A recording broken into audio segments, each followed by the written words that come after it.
welcome to English Study Hour. What does it mean to show the contrast in the sentence? It shows that two ideas, two actions that we are describing in the same sentence are different. They're not the same. They are opposing each other. So contrast shows the difference between two ideas or two actions which are united by the same sentence. They are in different parts of this sentence, but they are anyway in the same sentence. To place them together, we use specific linkers, and these linking words we're going to talk today about. The first one is the word although and its version though. So we can use either although or though with absolutely the same meaning in the sentence to show two contrasting ideas, to unite two contrasting actions. Let's look at examples. Number 1. Although Mary is very busy this week, she will find an hour or so to check your latest report. We're learning from this sentence that actually Mary is really busy this week, but at the same time, she is willing to help. She will find an hour or so to help you. So there are two contrasting ideas, being busy and helping a person anyways. And to unite two of these ideas, we use the linker although. Let's look at the second example. Although Amber decided to relocate, she's going to visit us every winter. We are learning from this sentence that Amber is actually changing her location. So she's not going to live any longer here close to us. But although she's leaving us, she is going to come again and again. So two contrasting ideas, leaving us and coming again and again. We are uniting with the help of the linker although. Another linker is even though.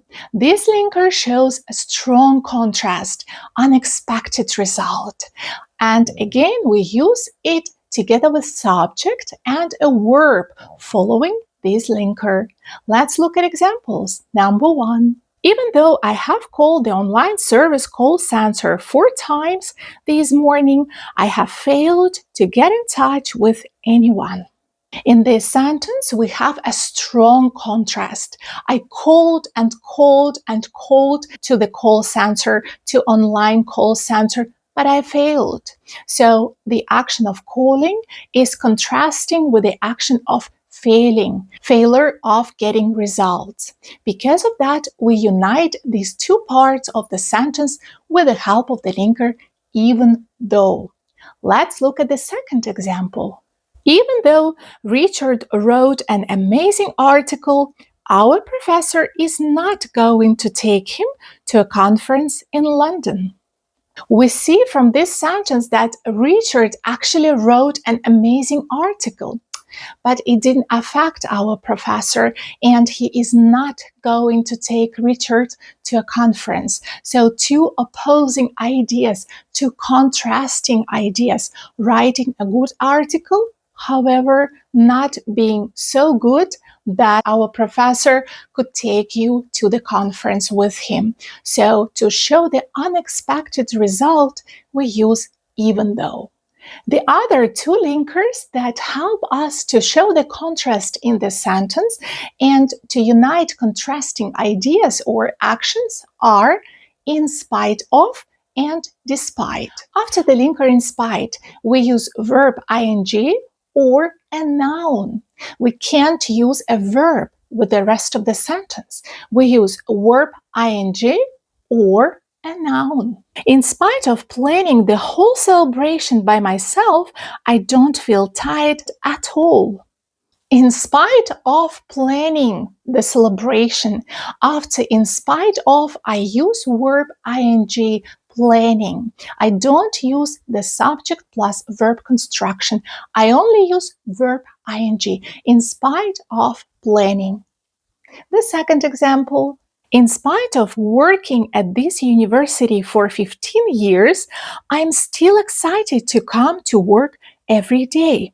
And again, what we see from this sentence, we see that after in spite of, we use verb ing, in spite of working, and in spite of unites two contrasting ideas. I actually work a lot. I've been working in this university for 15 years. But anyways, I feel excited to come to work every day. So two contrasting ideas are united with the help of the linker in spite of. Now a couple of examples of how we can use the linker in spite of together with the noun after it. The first one. In spite of his busy schedule, he's going to attend this conference. In spite of his busy schedule, we have a noun, his schedule. Schedule is a noun. So because of that, we use the linker in spite of, just because we have single noun. The second example. In spite of his vacation, Sven contacted me as soon as he learned about the current situation. In spite of his vacation. So Sven was on vacation, but he contacted me anyways, two opposing to contrasting ideas, being free and anyways working. And they are united with the help of the linker in spite of, because we have a single noun, in spite of vacation. And the last linker uniting contrasting ideas is despite. After despite, we can also use a verb ing or a noun. Let's look at examples. Despite speaking 5 languages, Leo doesn't feel like the right person for this position. Despite her picnic plans, Hannah found an hour to share with me her thoughts regarding my presentation. Today we spoke about contrasting ideas and uniting them with the help of the linkers, although, though, even though, in spite of, and despite. I hope you learned a lot from this lesson. If you found this video useful, like, comment, and subscribe. See you!